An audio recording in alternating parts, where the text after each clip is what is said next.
ராகாப்புடைய கையை சல்மோன் பிடிக்கிறான்.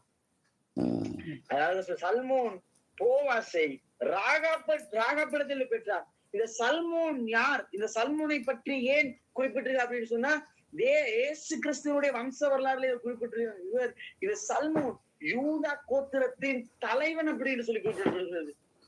பாருங்க, சமூகத்தால அவளை வேசி என்று சொல்லலாம், அவளை விபச்சாரத்திரி என்று சொல்லலாம், அவளை ஒதுக்கி கூட வச்சிருக்கலாம், அவளை பாளையத்து குடும்பம் கூட வச்சிருக்கலாம்.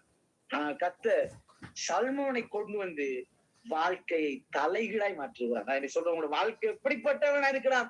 கிறிஸ்துவுக்காக விசுவாசத்தோட சில காரியங்களை செய்யற டைம்ல மற்றவர்கள் எதிர்பார்க்காத விதத்துல எல்லா காரியங்களையும் தலைகீழாக மாற்றுகிறார். சல்மோன் பாருங்க, தகுதியே இல்லை அப்படின்னு சொல்லப்பட்ட இந்த ராகாப், விபச்சாரிய வேசித்தன பெண் அப்படின்னு சொல்லப்பட்ட இந்த ராகாப்